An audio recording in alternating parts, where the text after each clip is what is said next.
All right.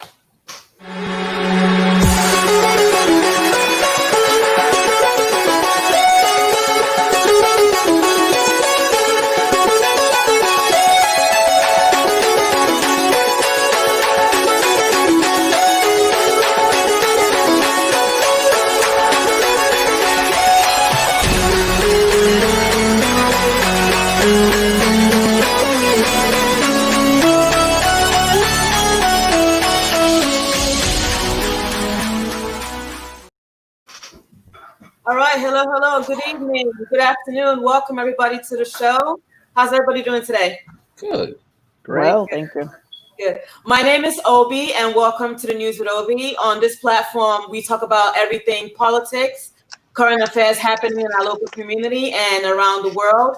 And I have three important guests with me today. These are change makers in our community, and I can't wait for our viewers to get to know them and also get to hear what they have to say about everything that we will be discussing today. And I want to start off by introducing Jackie Burbridge. She is a former candidate of Suffolk County Legislature. And Jonathan Ortiz, he's a candidate for Congress of the 15th Congressional District, New York. And my good friend, Reverend Ian Harris, who actually put all this together, he is a former candidate of New York State Senate. Thank you all for being here today. Thanks for having me. Yes, thank you. And today we're going to be discussing, we have a lot to discuss. We have a lot to unpack. So we're going to be discussing unemployment. We're going to be talking about the protests that have been going on, the reform. So let's dive right into it. I'm going to start off by talking about the protests that we've seen going on in all 50 states and in 18 countries. How effective have those protests been? And I'll start with you, Miss Jackie. The protests, I think, have been incredibly effective in a way that we haven't seen with previous, movements of civil unrest, and that there has been such swift response to them, particularly here in New York, where, our state legislature passed some reforms and, some reform bills that had been kind of languishing for quite a period of time that finally got moved all the way through the process, landed on the governor's desk, and then were signed. And then the governor himself producing an executive order really very swiftly, again, that included my favorite language. He literally included the phrase Black Lives Matter in the executive order. So I think even though that order itself, it has room to give it just a little bit more teeth, but across the state and across the country, we are seeing responses to the civil unrest, to the mass protests. And I think it's exemplary that they work, in that the governor of New York actually said to people, okay, you got what you want, you can stop protesting, which is kind of indicative of the fact that, these kinds of actions do make lawmakers feel uncomfortable. I don't think people intend to stop. I hope that they don't stop, because there's still a lot more work to do. But I do think that the very fact that he said that shows us that there's power in it, that it is making people in positions of power uncomfortable, and that we just have to keep up the work. And what about you, Ms. Ortiz? What do you think about the protests? Have they been effective? Absolutely. What we're seeing is history within history being made. I don't think we have had in our lifetimes this much change in as little time. We're talking about from having a pandemic, and within the pandemic, having people saying enough is enough. And that's something that I'm loving. I'm loving the vibe. I'm loving the energy. And I'm hoping that the people of the Bronx will carry on this energy. The people of New York State, New York City will carry on this energy all the way to Election Day. I think it's time for, for us to change. I think it's, I think the protests are telling the elected officials we had enough of people who are not doing anything. We need people to make it happen for us. Who are us? We're talking about people of color. I'm talking to you about Latinos. I'm talking to you about small business owners. I'm talking to you about immigrants. I'm talking to you about people who have been the greater majority and have been treated like a minority from the beginning, from the beginning of time. So again, the protests are being effective, and I'm hoping that the energy carries, especially through June 23rd, and that the people elect will continue to be the voice of the protest whether you're in Washington, City Hall, or in the state legislature. Yeah. And Ian, you came back right in time. We were discussing about the protests that we've seen in the last 3 weeks. How effective do you think those protests have been? I think they've been monumental.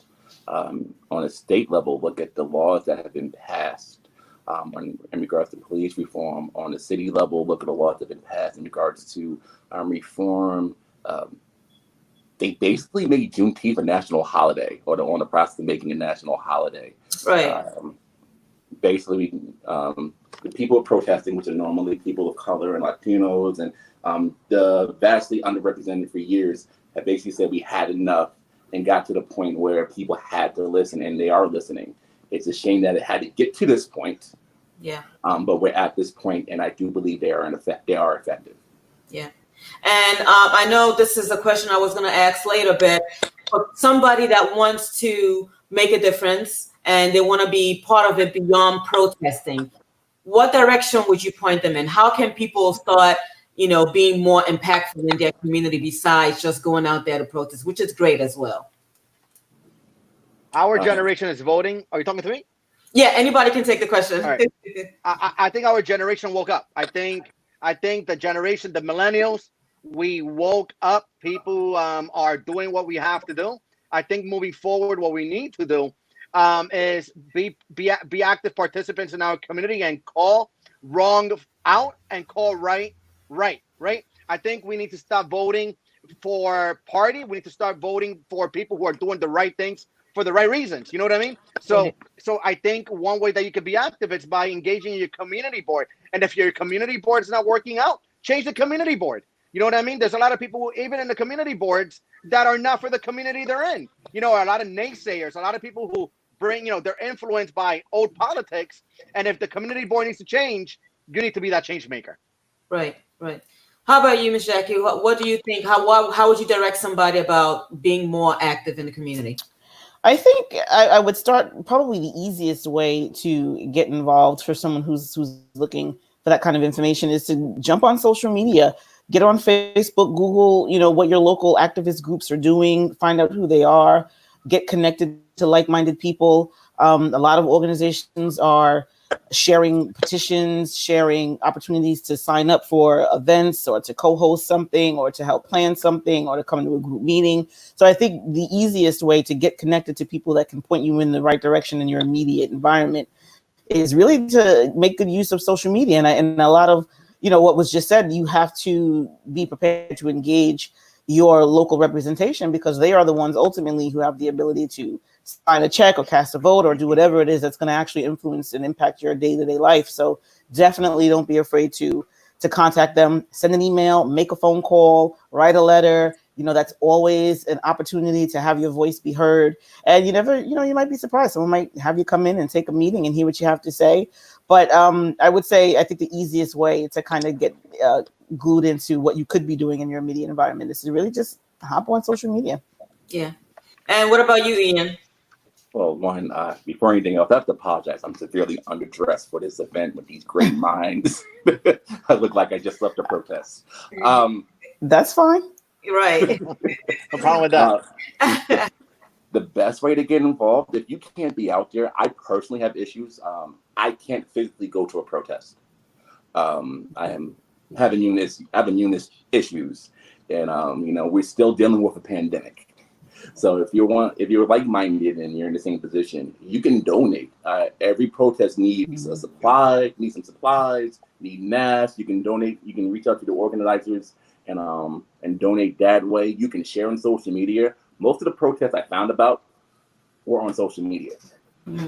People like to deride social media saying, oh, it's just for sharing memes. No, that's how we get our information out. That's how news is disseminated, especially in the younger demographic. We find out on social media before we find out on the news. The Black Lives Matter movement has been pushed by social media. So you can reshare something, give your input on something on social media. That's a way to help. You can reach out to your local elected officials. You can run for office yourself. One of the big issues that we have is older politicians being reelected or playing musical chairs and going from one seat to another seat to another seat and where we don't have fresh faces or fresh ideas. Right. So you can push the agenda forward by running for something or finding someone who believes what you believe in and support them in their run. There's a lot that you can do if you're not physically going out there and protesting. Yeah. Yeah. So pretty much there's a lot of opportunity to be involved in the communities. No excuses, right? Absolutely. There are no excuses. I mean, just to piggyback of what Ian was saying, the opportunity for you to make change is now. Back in the day, they used to say, "Oh, you got to wait in line. You got to do this." No. There's people like me who have run grassroots campaign with literally a drop of oil and a cooking pan, and we have fried enough food for the whole community to eat. And what I'm trying to tell you by that is that you don't need anything. And our generation, the younger folk, they're under the impression that, oh, you got to go through all these different things. No, I think you need to be educated. I think you need to go to school. I think that you need to read as much as you can. It's like the coronavirus right now. There's a lot of people making all these presumptions. How do you heal? How does this work? Listen to everything. Read everything you can and make a better, guess, as to what you should do next. But I think this is the opportunity is there, and we're no longer blinded by those people who said that the opportunity wasn't. Yeah. And to Jonathan's point, the young people are actually making this opportunity for themselves right now. They just literally just took to the street. I'm seeing all kinds of grassroots organizations being, just popping up and being led by young people who are energized, who are smart, who are engaged, who are passionate about the issues that they're fighting and that they're trying to advance. And, he spoke about reading a lot, and it's so funny. You can get on, if you are on social media right now and you find yourself in any one of these groups having these conversations, one of the most popular things you're seeing now are people circulating reading lists, because there are people who are not really deeply familiar with the racial history of this country, and then they're asking, how can I better educate myself? How can I become more aware? Particularly white people who want to be allies and activate their allyship in a really good way. The sad part is that you can come to adulthood in this country and still have to ask, where can I find information on what the true racial history of America is? Because you weren't taught that in school. We're not being taught about, Donald Trump today talking about he's the one who taught people about what Juneteenth is. How is that a thing? It's unbelievable. But the truth of the matter is that the educational system, just like so many of our other systems in this country, are really meant to propagate this class and this race hierarchy that needs to really just be dismantled right now. So we can make the moment. We can educate ourselves on what we need to know, our history. I think it's incumbent upon all of us to be doing that work. But we can seize the moment, and we can definitely make things happen right now. Yeah. And speaking of educating ourselves, a lot of the protesters, myself included, we've been out there shouting defund the police, right? So when it comes to defunding the police, what does that really mean? What does that entail? Does that mean that we're not going to have police officers when we call them? Explain to us how that process will really work if it happens. Ian, go ahead with that if you can. It's great because when people say defund the police, most of the detractors are saying, well, you don't want police around. No, defunding the police stems from this. When it comes to municipalities, cities, local levels, or even on a federal level, most of the money in the budget goes towards the defense. If you're on the federal level, that's the Defense Department. If you're on a local level, that's your police department. They basically get a blank check.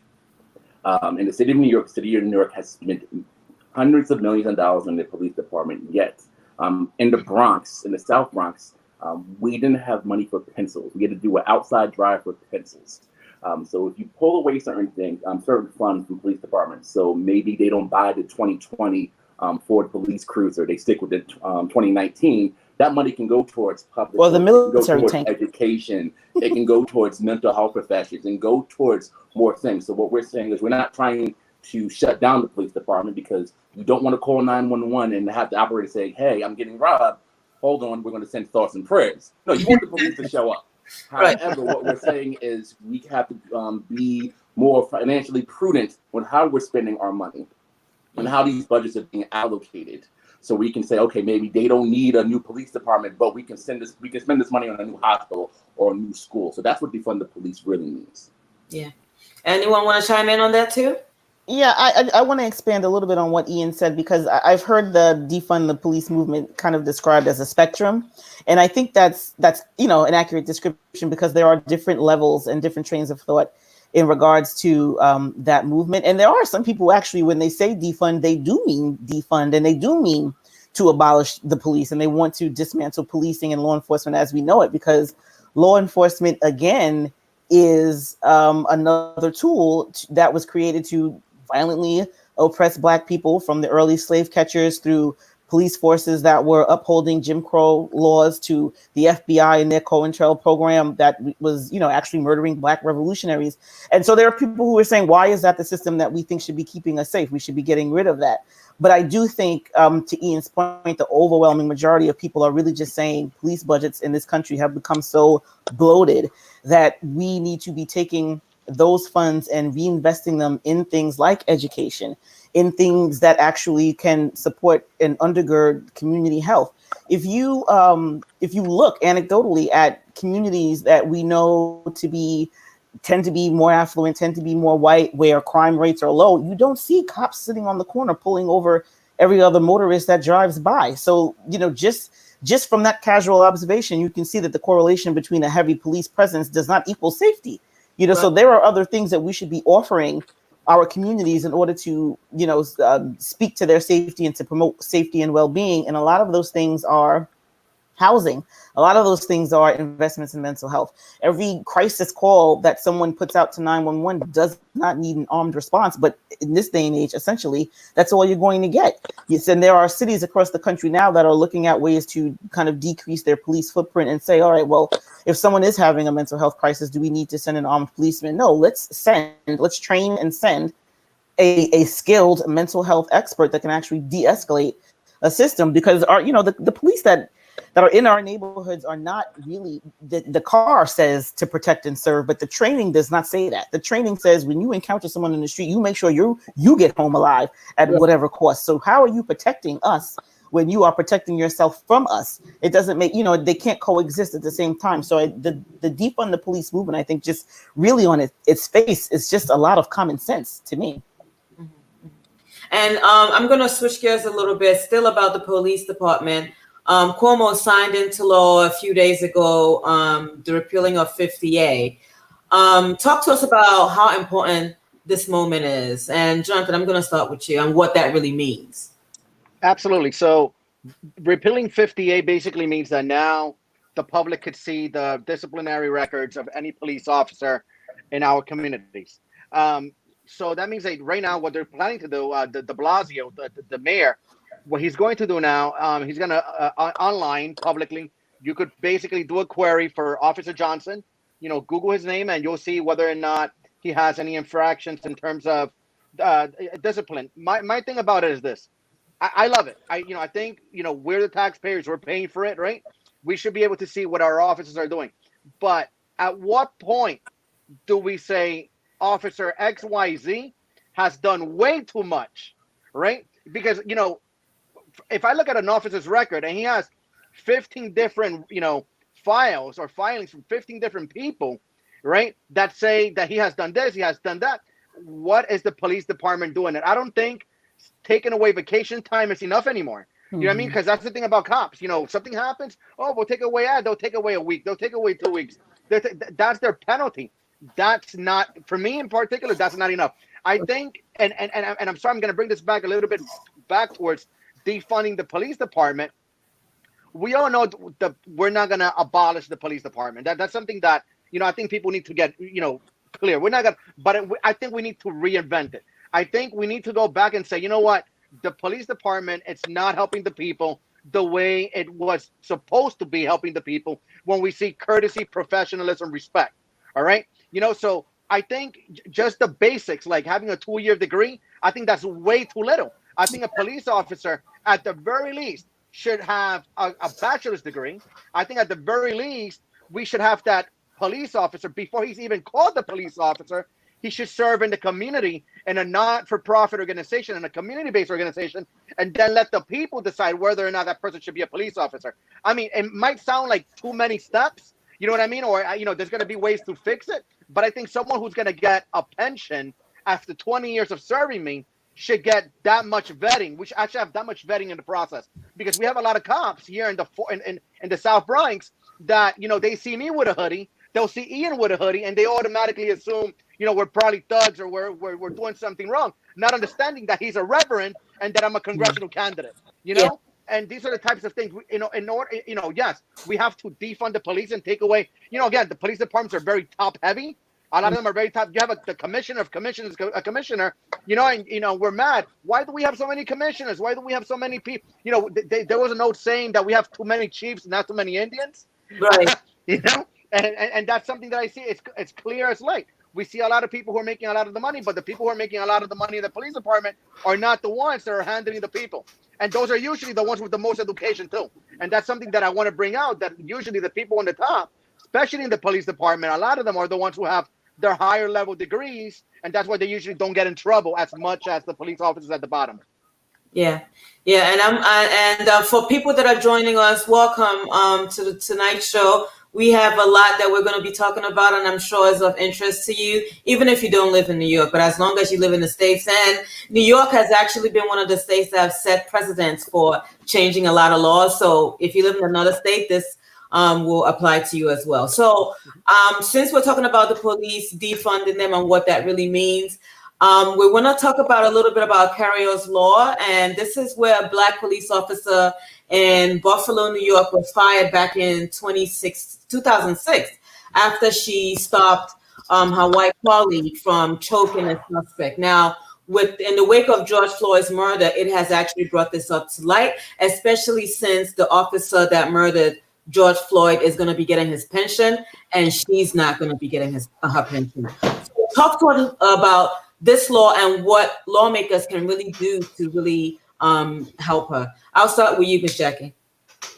I think I really just think it's, I mean, I don't even, there are no words. Exactly what you just said. We're literally going to pay someone who killed a man and punish a woman who saved a life or who attempted to save a life, you know? And so, if she had done what the other three officers that were next to the officer that killed George Floyd had done, she'd be okay. She'd be, well, hopefully she wouldn't be okay. Hopefully she also would be looking at jail time like they are, but she would be financially okay. We would be paying for that the way we're paying for all those, you know, taxpayers in that state are paying for those officers to continue to receive their pensions. It makes no sense to me. I think she was done very wrongly. I definitely think that legislation should come down on her side to make sure that anyone who actually practices a duty to intervene, whether or not duty to intervene is actually law, should be protected. That their, you know, their time and their investment into their financial future as an officer of the public should be protected. And also, I want to add that the mayor of Buffalo is an African American. Am I right? As of 2006, and still, am I right? I'm not familiar. I believe so. I believe he is. Okay, and he really didn't say or do anything at to assist. Basically, what I researched was that he said that she accepted going through that process. So that was the end of it. That was basically what I got from my research on the case. But what I can tell you is this. I believe if the city of Buffalo, right, would have treated the police officer, Carol, am I mispronouncing her name? Carol? Yeah. I don't know how to pronounce the property. I pronounce it Carrios Law, so. Okay, Carol's Law. If they would have had addressed this and they would have had done what we're doing right now, we wouldn't have Eric Garner, and we definitely wouldn't have had George Floyd. That's right. That's a guarantee. You know, so I believe that the right thing to do for police officer Carol is to, one, reinstate her, right? Obviously, you know, I don't know if there's an age requirement, whatever, but they got to pay her back all the money she should have earned.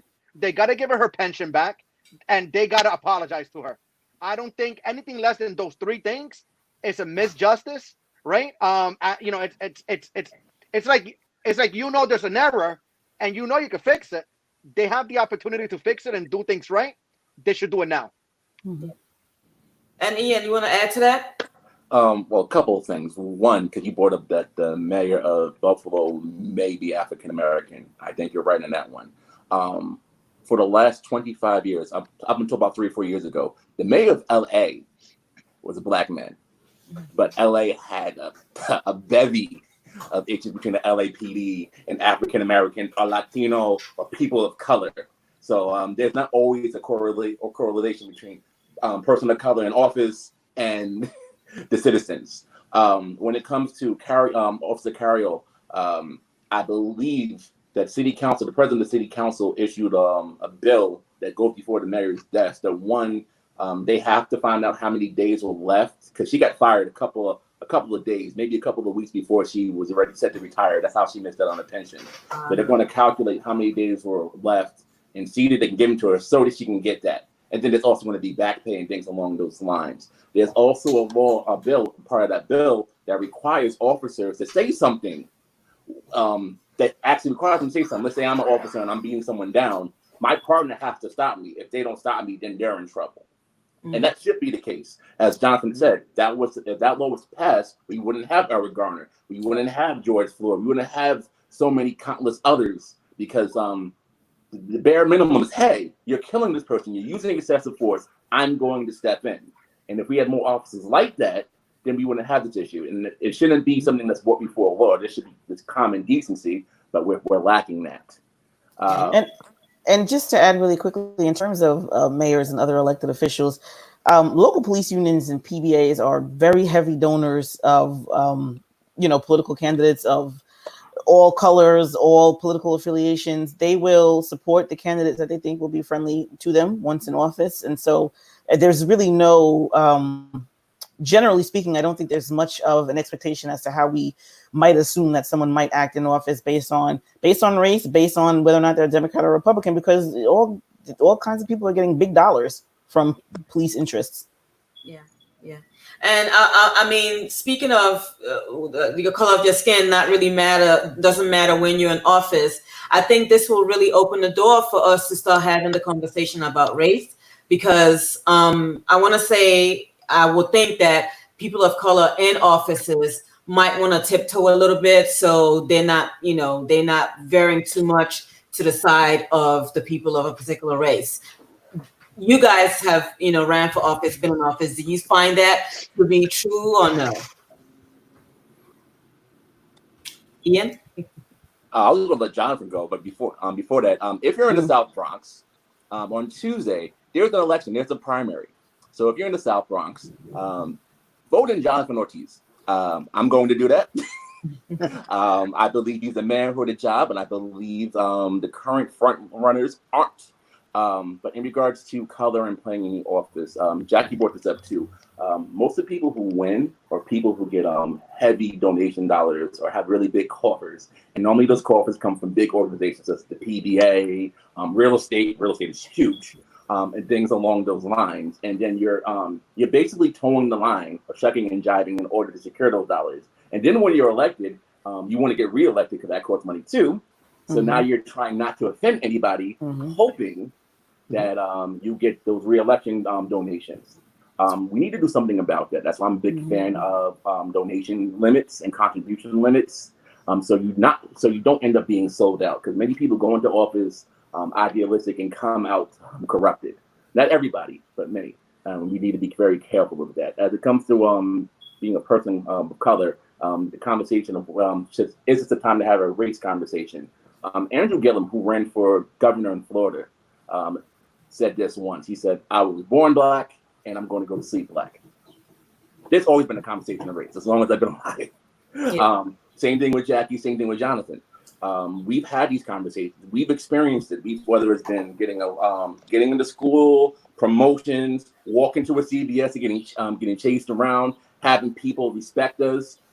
Recently, I had to put my profile picture back to my LinkedIn account because I was told to take it off because more recruiters will look at it if there wasn't a picture of a black man on there. Right. So yeah, race has always been a conversation. It's not a matter of whether we should start it now. It's rather who's going to listen. And right now we're having more white people because these are the people who have issues. We don't control the race decisions. We don't control quotas. We need to have conversations with white people in power so they can realize, hey, you guys are messing up, and you guys need to fix it. Yeah, Jonathan, you want to add to that too? Money and politics don't work together. It's like church and the state. They should not work together either. But unfortunately, that's what we see every single day, every single election. And until there are laws and there's people who are willing to, I'll say it straight out, to even risk their own lives, because this is a matter of your life. We're never gonna have a fair, super fair election. There's people like Ian. There's people like 100% grassroots, who are not gonna ask for money, who want to get the message across from the people who are actually voting. Right. The problem is that a lot of the people who are running against you, right, especially people who are already elected officials, they already have the people they owe favors to because of money, right? So money is influencing the decisions of the South Bronx. They're influencing the decisions of Suffolk County. People who don't live in your neighborhood have more say about what happens in your neighborhood than you do, because you did not put money in that politician's pocket. And that's the issue we're having right now. Another thing is, another thing that, again, I need, and I'm pushing for this. I'm pushing for the Department of Investigation, the FBI, every organization that deals with investigations. Any elected official that's running for office, for another office that's not their own office, should have to resign from their office immediately. And that's something that is driving me insane. And the reason it drives me insane is because here I am. I'm the elected official, and all of a sudden I decide to run for another seat. But what happens with the people who voted me in for this district? Right. Now I'm taking all my time and all the resources that I brought in for this district, and I'm using them to put them in a different part of the district. And that's not how it works. For me, that's called stealing. For me, that's called defrauding the people of your neighborhood, of your community, of the taxpayers. Again, until the people are listening and we start fighting for the things that matter, they're not going to change. Yeah. And I'm going to switch gears a little bit. We do have some people in the audience. You can see the comment section as well. We had somebody that was agreeing with Ian earlier about the LinkedIn profile. So I'm going to switch gears a little bit to unemployment and COVID, because we need to address those this evening. Forbes magazine actually did say that before COVID, the state of New York was lagging behind other states in the country. And that is with unemployment and population growth. And as unemployment, COVID is not over, and some people are still being unemployed. So how is that going to work? Like, what is the plan moving forward? And I'll go. Answer this first. Okay, go ahead, Ian. Go ahead. No, can Jonathan answer this first? So I'll bring her. So first of all, we need jobs. That's the first thing we need. I think until the economy goes back to pre-COVID levels, we need to extend unemployment for at the very least through the end of the year. At this point, if you do a basic research on pretty much any website, you'll if you're job searching, you will see that the jobs they're not as as fluent as they used to be. There's probably a job here, a job there, but they're not. That's the first thing. They're not hiring. Jobs are not hiring right now. So. They're not hiring, and on top of that, so that's the first thing. We need to extend unemployment. Number two, we need to help small businesses. I think small businesses need to be right now. We need to forgive them for the past 3 months in terms of rent. We need to be, they should be forgiven straight out. I think we should invest in entrepreneurship. I think, and it's really funny. I was thinking about this earlier. It's like, when you think about the church, they say that the church is the person, right? So when you shut down the church, a lot more churches open because, now people are doing work, their services at home. So now you have more churches all over the world. Same thing with jobs. A lot of people who were entrepreneurs and they were doing Ubers and they were doing the Lyfts and all these things. All of a sudden, they're doing it for themselves, right? And they're opening more small businesses at home. And so I think we need more guidance and we need to invest. You know what I mean? I think we're gonna have to find ways of investing much more into our small businesses. If not, in a place like New York City, where we have thousands of restaurants, we need to do more. We haven't done enough. I know phase 2, it starts on Monday. Right. And that's going to open up, if I'm not going crazy, the barbershops, the beauty salons. Right. People are going to be able to eat outside of their the restaurants. Exactly. I think there was a quick number. 3,000 parking spots available in the city of New York for people to go out there and eat. Wow. So again, but from a federal point of view, we need to invest. The federal government needs to invest. This is not a time to be cheap, right? This is a time to invest in the people who are going to move this country forward. And if anybody watching has any personal question about their unemployment, or if you own a small business and you haven't been able to get your hands on anything, please type those questions in the comment section. I'm sure they'll be glad to address it. So, Jackie, do you want to go ahead and address the issue with the unemployment and how we can really help moving forward? I think Jonathan nailed it. I think all states definitely need increased and sustained federal help. I don't think that, the president recently came out and was bragging about his unemployment rates going down. But, the month to month was an improvement, but the year over year was still really in pretty bad shape. There are still millions, tens of millions of Americans who don't have jobs now who did when 2020 first rolled in. Same thing with small business owners.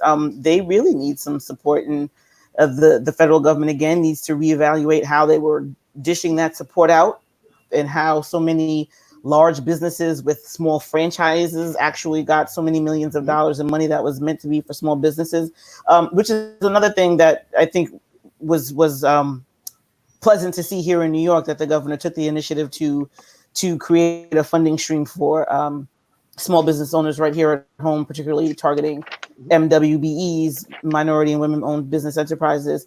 So there is, we're not out of the clear yet. There needs to be a lot more to do. There is a lot more that needs to be done, and the states aren't going to be able to do all of that on their own. We're losing so much in local and state sales taxes because of the pandemic and because of the shutdown that was imposed for a couple of months now. So increased and sustained federal assistance is necessary. Yeah. And I know we talked about New York City going into phase 2 starting Monday, which also includes restaurants and being able to dine outside. And last week, the mayor announced the restaurant revitalization program supporting those in the restaurant businesses. Why did that take so long? and what is the criteria for people to qualify to be part of this? Ian, do you want to take that? No, I don't want to say any coarse words about the governor or the mayor. So I'm going to. Yeah, I actually did not look into that. Okay. But I do tell you one thing, and that is that there was a lot of uncertainty. We need to understand that our government wasn't prepared. The people who are leading us were not prepared at all. They could have been, but they weren't. They could have. They could have. They should have been. They could have been. Yeah. Everything could have, from affordable housing to student loan debt to small businesses. These are things that our legislators should have known and should have said, hey, you know what? What if something were to happen today? How would this work out? And until they hashed out all the answers, they shouldn't have left the room. But the problem is that they weren't prepared. So I think that's the reason why they drafted, a solution so late in the game. Unfortunately. But again, moving forward, I'm hoping that we have learned from the lesson. When I say we, I mean us. I mean the people, and understand that the people who are leading us, a lot of time, they're just reading things off Wikipedia, and they're not reading journals, and they're not, they're not researching, and they're just going by what they hear from, Uncle, Peter Smith, on Facebook. And Peter Smith just came up with his credentials and he doesn't know, you know what I mean? And I really feel like that's what happened to a lot of different people. You know what I mean? They were just going by all these different things and they really didn't know the truth. But now I think moving forward, I think, again, I think we're much more aware of what's happening. And that's why the protests are happening. And that's why the protests are going to keep happening. And that's why I think we're going to have a much bigger turnout this year in terms of voting than we ever have. Because I think people had enough. People, not only are we bored at home and we need a reason to go out, but we, now we're going to be like, no. This matters. Voting matters. So I bring it right back to that. Yeah. So in terms of unemployment, how would that work if we have a second wave in the fall? That means a shutdown all over again. How does that work for somebody, say, if their unemployment ran out? That would be a catastrophe. Go ahead again. All right. So on a New York, I split time between 2 states and DC. So I see things on different levels. On the state level, you have to worry about disseminating unemployment in the first place. New York had a log jam getting out all the claims in the first place, and that was only for the state side. Whether you got anywhere from $300 to $500 a week, whatever it was, you would have the issue receiving then. Then it came to the PUA, the Pandemic Unemployment Assistance, which was additional on top of the state level. So we were having people not getting them for weeks. And then the issue was, okay, are we getting this money from the state? Because the state pays it out, but they were expecting to receive it from the federal government. So the federal government was basically say, okay, you pay it out, we'll give you the money back. But the federal government, being the federal government, and full transparency, I worked for the federal government, was dragging their feet, and a lot of it was petulance. And then, so it was a matter of, okay, we have the money, but we're not going to give it to you till you do this, that, and the third. And then the state was like, well, we can't give out the money without you giving it back because we're going to run out of money, which was happening.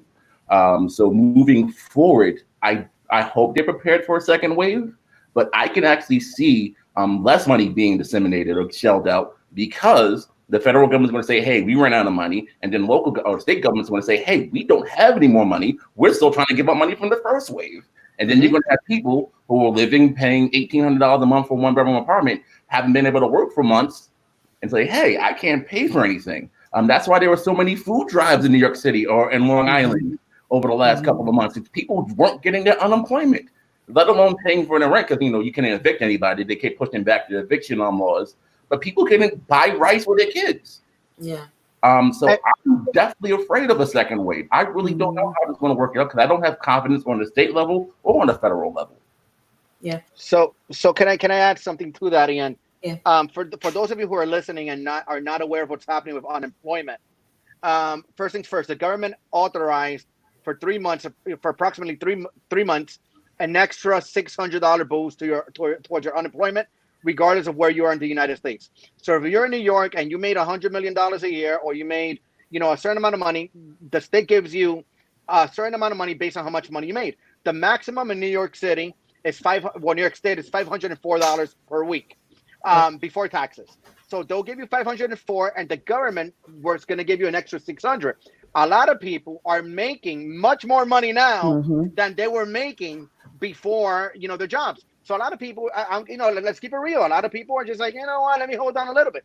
Let me hold on to as much as I can, because there's a lot of uncertainty, right? A lot of jobs are not going to come back. And if they do come back, and if you're an employer, you're going to have to adapt.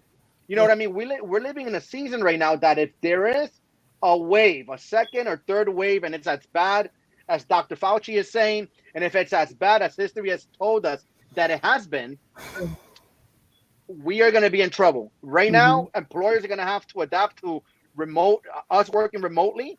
They're going to have to adapt to our children, and the schedules or whatever it is. Our kids are going to have to adapt as well. So I think it's going to be I don't think it's a matter of if, but when. I know, and I feel it in my soul, I feel it in my heart, something is going to happen. Another wave of something is going to happen. I hope we have some sort of vaccine. I hope some sort of medical cure happens or whatever, but while that uncertainty happens, I think our government needs to be super smart. I think we need to start embracing entrepreneurs. I think we need to start embracing people who, the people who do the side gigs. You know what I mean? The people who work from home from the computers. A lot of, I know a lot of freelancers, and I think that's where, unfortunately, our world, and I think the employment business is going to turn into an Uber of sorts. So they'll basically hire you, get the job done and keep it going. Again, will that pay the bills? I don't know. Yeah. But that's how it feels where it's going, based on the uncertainty, the economic uncertainty of COVID. Yeah, and I'm gonna put up a comment by a friend of mine, Tori. He's an esthetician and he lives in New York City, and he's saying that right now the job is saying that the reopening will be phase 3, which in a perfect world that should be July 6th. And as an esthetician, you can't do your job being 6 feet away, and he's concerned about being in phase 3 as opposed to phase 4. Do you have any advice for him going back to work in a situation that, yes, they're going to be shields and masks and all of that, but your health is still in jeopardy. Any advice for him going back to work in those kind of situations?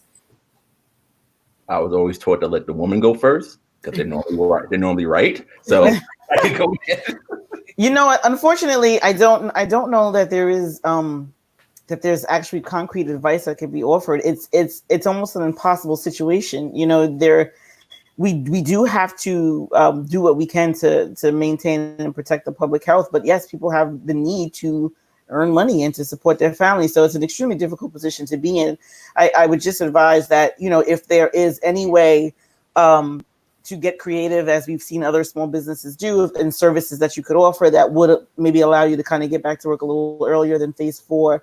I don't know exactly what kind of aesthetic work he does, but you know, if there's something, if he has a storefront that maybe he can kind of rent out space for someone else who does hair or cuts hair or something, I think that's a phase ahead of, you know, whatever it requires the 6 feet distance if you have the proper PPE. At least that's what I'm saying. Long Island is currently in phase 2, looking at phase 3, and I think barbershops and so forth are open. So, you know, if there's some way to get creative about what he has available to him in his small business, to just kind of get the jump on things, it's an impossible situation. And, you know, to Jonathan's point earlier, as we begin to reopen, even as we hit a full reopening, there are businesses that won't come back, and then there are businesses that will come back, and they will have diminished the number of employees that they plan to hire because they've learned how to operate on a you know, more lean team. And so it's unfortunate. These are the situations that we're looking at. There's no perfect answer to any of it, but the reality of our lives and our work lives has changed for many of us, and just won't go back. Yeah. And I'm going to put up another comment. This is by For Sam. She's also a friend of mine. She's saying, if I have a small business, how do I go about getting funds to support myself? She's a fashion designer and wasn't able to get any kind of funding at all. So any advice for her moving forward on how to go about that? Yeah, she could go. Sorry, go ahead, John. No, go ahead. Go ahead. I was just going to say to look into the funds that the governor, I don't know if those funds have been depleted yet. It was not that recent. He said it maybe 2 weeks ago. I think he maybe announced that those funds for the state for women-owned and minority-owned businesses was available. That they may have been depleted. Those monies go fast. But I would suggest that as a first step, looking into that. My daughter is a fool also, by the way. Okay. I'm sure you have something to add to that? Yeah, I think if she is located in New York City, to contact the New York City Small Business Services and see if they could connect it to a local bank, right? And see what they can do for her. A lot of people, you know, have this misconception that the government has this money and you got to get it to the government. The government puts it through the bank, right? Mm-hmm. So you're going to have to go to your local bank, you know, see the bank you're currently working with and see if they can help you with the process. And it's usually easier with them than you trying any other way. You know, if you're in the Bronx, I would encourage you to try Spring Bank. Yes. Yeah. If you're not in the Bronx, you know, see if there are any credit unions that can help you, and go from there. You know, but if you have any questions, you know, again, feel free to ask. She's actually located in Maryland, and I'm sure she can apply that to. You have the Navy Federal Credit Union, which I'm a part of. They're pretty good. She can check them out. And I'll, you know, work with her and, you know, kind of translate how New York and Maryland can work hand in hand. So if I can add to that, because we were talking, credit unions are probably more lenient or more helpful. So if you're in the Bronx, Spring Bank, shout out to Spring Bank. They're great. If you're in Manhattan, they have Carver Federal Savings. If you're in Long Island, you have Teachers Federal and you have Bethpage. Transparency, I'm from Long Island and moved to the Bronx. So Bethpage helped me go to college. So if you go down and talk to your local banker, they'll be more than helpful. They're more than willing to help you out, rather. Yeah. Okay. Yeah, that's great information. Thank you so much about that. And in line with reopening, I know we've talked a lot about what that would look like, and Cuomo has actually said that if anything goes wrong, that he will not hesitate to shut down again. And I believe it was probably last weekend, people were out in Manhattan, not social distancing and drinking, and he did tweet something about, do you want me to come out there type of deal. So what guidelines should we really follow as we reopening continues? And should the restaurant workers be responsible for what happens in their restaurants? I know we need to be responsible as well, but what does that really look like, and how bad will it get before Cuomo decides I'm shutting the city down all over again, or the state? It's such a gray area to be in. I think business owners and like retail shops and so forth are doing what they can. Hopefully they are. I would think they are, because there are fines involved. Doing what they can. It's almost like a no shirts, no shoes, no service kind of situation. The signs are up, wear a mask. The stickers are on the floor, how to stay 6 feet apart and what have you. But I think the onus generally is on us as the public to adhere to what those guidelines are and to do as much as we can. Really, we still have to protect ourselves and our loved ones. Even if you're not concerned for the community as a whole, we should be thinking about making sure that we're not spreading the disease or the virus to our families, to our children, to our elderly parents, or our immunocompromised loved ones. But it'll be difficult to really kind of measure what the impacts of those are, because you talk about people in the city who aren't social distancing, and then there are protests where there are thousands of people kind of huddled together down the street. So there's not going to be any real way, but they have tracing. But if you go to a protest and then you go to the store the day after, there's really no way to determine if you came in contact with someone who was ill and asymptomatic, then where did you pick it up from? And then where did you spread it to? So it'll be interesting to see what happens, I think, in the coming weeks as the protests continue. And let me be clear in saying that I completely support the people out in the street making noise and getting change for our communities. But I do, even those guys should be, when we're out there protesting, we should be wearing masks. I went to a protest, and I'm sure I looked silly. I was 6 feet away from everybody else, but it's like I'm still trying to do my part. I'm trying to be, socially conscious and health conscious at the same time. But if you're out, bring the hand sanitizer to the march. Why not? Put the face mask on. Keep it on. Mm-hmm. Yeah. It's weird. Actually, not weird. It's great. I have friends who reported back. They went to a protest and they were sending people home who didn't have masks. Oh wow. Okay. We appreciate your support, but fans, you got to go home. Yeah. But New York City, and New York State, because Long Island, Suffolk County has been impacted severely by COVID-19. It's difficult because of population density. It's almost impossible to stay 6 feet apart from someone everywhere. You go to a supermarket in the Bronx, the aisles are 2 feet wide. It's impossible to go get your Cappy Bustelo and not be 2 feet away from somebody. If you're going to the bank, same thing. I'm more concerned about what happens when they open up schools again. Schools, the average class size is 25 people, 25 kids per classroom, and the average classroom size is 30 by 20. The sheer math doesn't add up. So the best thing you do is walk out with your mask, check other people. Hey, where's your mask? Put your mask on. Always have the hand sanitizer ready. Wash your hands when you get home. Just the small things. And the problem is the good thing is we've become more conscious of this due to the pandemic. More people are washing hands now than they were before. We've all heard the stories of people using the bathroom not washing their hands. I think those numbers have gone down. I saw Jackie's face turn up. Yeah. You start judging people in your office like, I will talk about you. So people are becoming more conscious in regards to hygiene. So that's a wonderful thing. So self-checking will be a big thing, and just being conscious. If you feel as if you're sick, do everyone a service and stay home. If you don't have a mask, go on and buy some. Yes, the price of masks are going down. Thank God. It's just a matter of doing your due diligence, taking your time, and being careful for not just for yourself and not just for your family, but for the betterment of other people. And speaking of masks, I'm just going to give a quick shout out to the designer we had here earlier. She makes these kind of masks, so nice. And hit her up. Really nice. She'll send them to you. She packages them properly and makes sure that they meet the requirements of the CDC. So good, awesome. All right, Jonathan, go ahead. Sorry.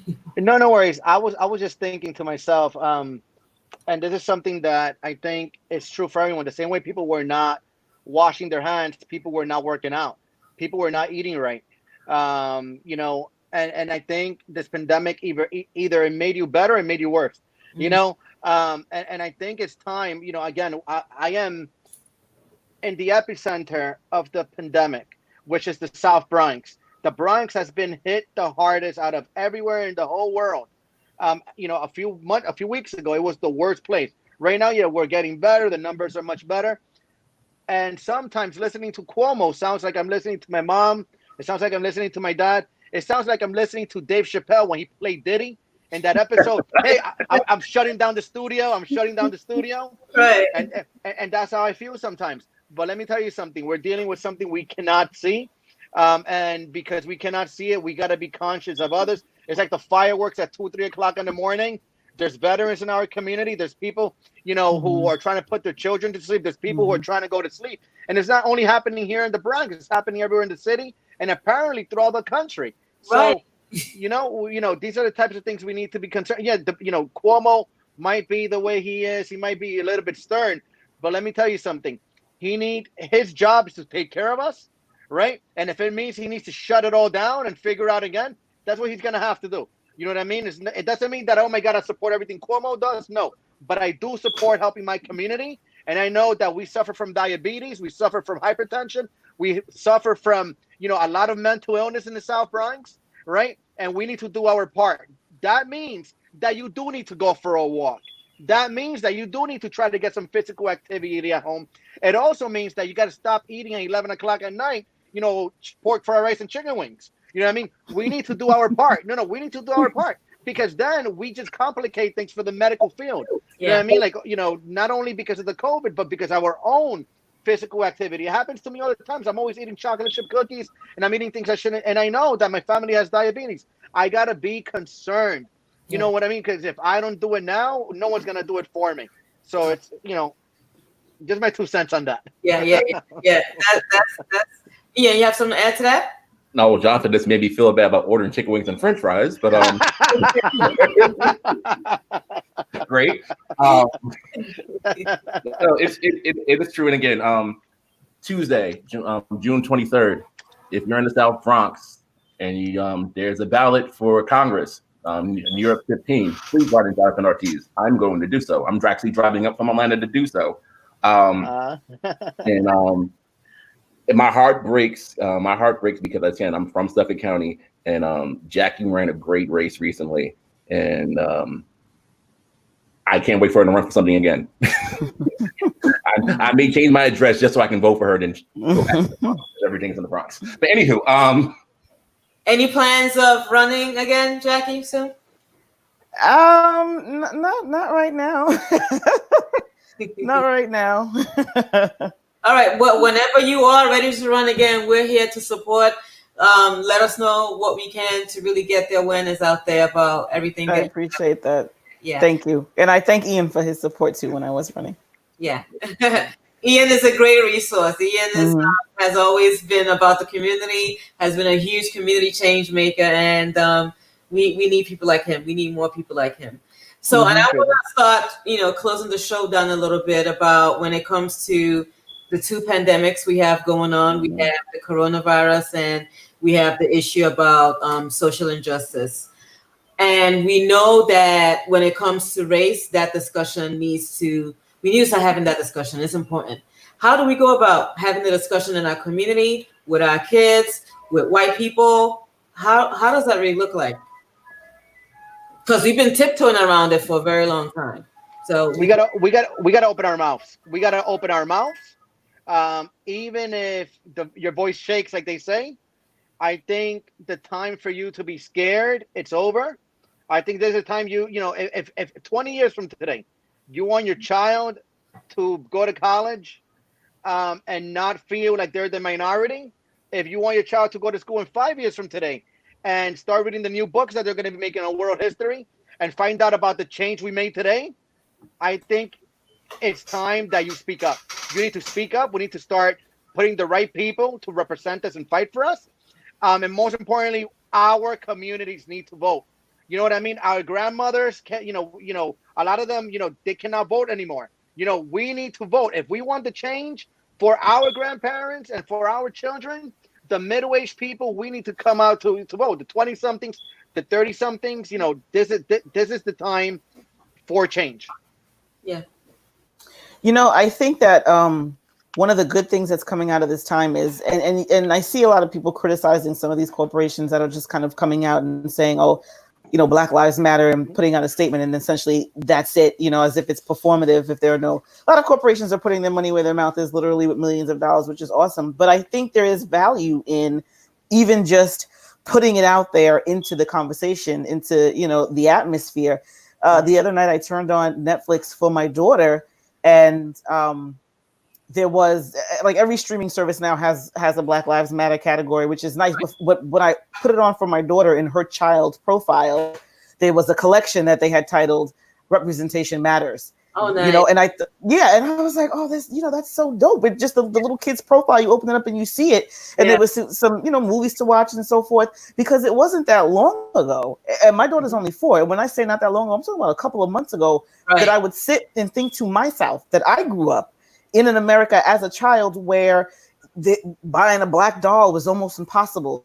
Black, storybook characters and Black television characters barely existed. We're a country that would literally erase your entire existence, as if you don't have the green dollars to spend in the store and to buy things and purchase things. And it's almost mind-boggling to think about just a few decades ago, growing up in that environment, and where now it's like people are saying representation matters. People are saying Black Lives Matter. Ben & Jerry's is making ice cream and saying tear down white supremacy. Like, they're not even mincing words. So I think that I just think putting it out there and forcing the conversation, even for people who don't want to see it when they open up Hulu or Amazon Prime, whatever it is, they don't want to see it. I don't care if you don't want to see it. I didn't want to see myself being whitewashed out of the history of this country, but here we are. So let's have the conversation, even if it makes you uncomfortable. Yeah. Thank you. That's awesome. Great. Hey, you want to add to that, Ian? I want to raise an offering. Jackie just preached. Yeah. And of course, you see, Aunt Jemima, Quaker Oats, friends, all of that. Starbucks, they weren't allowing their employees, and of course, they came and retracted that almost right away. So I think this is a great moment to witness this in America. I just hope they keep the same energy as well. And I hope that we also keep the same energy moving forward. Yeah, it's nice to be affirmed as opposed to being ignored. Exactly. I do have something to add, because you said Ben & Jerry's and corporations have been putting out statements. And the reason why they're putting out statements is because the Black dollars and white allies have spoken. And so not just corporations, but we've seen that pressure on district attorneys and mayors. In Atlanta, the former officer that killed Rayshard Brooks was fired. He shot him on Friday. He was fired on Saturday, and he was charged.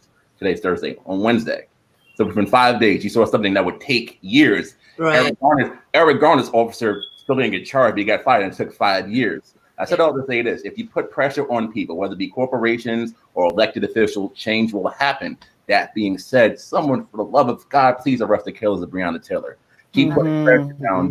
The district attorney came out today and said, hey, we're looking into this. We're doing investigations. Bam, what do you need to investigate? They took shots. She was in bed, fired him and fired him and charged him. Why is it taking so long? So even though that's one instance where it's taking longer than others, Atlanta is really, what happened in Atlanta over the weekend is really inspiring. It gives you hope because it's something, an injustice happened and they took swift steps to rectify it. Same thing's happening in New York. When they're doing things, they're firing officers, they're suspending officers. So we thank God for that. That should always been the case. So we're not going to linger on the fact of why it took so long for it to happen. But the fact that it's happening, the reason why it's happening is because people are calling, people are making their voices be heard. Corporations are saying something. Like, look at Juneteenth. People complaining about Juneteenth for like 2 weeks. Now Cuomo signed a law that made it a state holiday. Right. Within less than a month. Yeah. If I could guess, if I was a gambling man, if I was a betting man, I could see that happening on the national level within a year. Yeah. I'm slightly upset that my job didn't give me off, but it happens. Well, I think they're introducing legislation tomorrow on Juneteenth. Yeah. They are. We look forward to that. So just saying, if you put pressure on people, keep applying pressure. Again, corporations, elected officials, your jobs, things happen. Yeah. So just keep putting pressure on. And that's how you push the race conversation forward. Keep applying pressure. Yeah. Well, we've been here for a while, and I really don't want to keep you guys too much longer. I know you have some things to do, family to attend to this evening, but I want to thank you so much again for taking the time out to really be on the show tonight. I'm sure our viewers have gotten a lot of information, have gotten some clarity on a lot of things. I know I have on the things that were discussed this evening. So I want to thank you. But before we leave, I want you to tell us your social media handles, where we can find you, how we can help. Jonathan, I'll start with you. You can find me on Instagram, Ortiz for Congress, and on Twitter, Ortiz #4 Congress. And if you want to email me, it's ortiz@ortiz2020.com. Okay. And Jackie? You can find me on Twitter at Jackie Burbridge, and on Facebook at it's Jackie Duodu Burbridge, the way it's spelled there in the lower. All right. And Ian? If you want to find me, you shouldn't just follow Jackie and Jonathan. It's Ian Harris NYC, and that's on every platform. All right. Okay. Thank you so much, you guys, for this discussion. Hopefully, we can get together and have another discussion and keep informing people on how to really not just protest, but really be a part of the movement by boots on the ground, grassroots, all that great stuff. Absolutely. Thank you for having us. much for having us. Yes. Thanks for having us. Thank you so much. Have a good evening. Bye, guys. Take care, guys. Bye.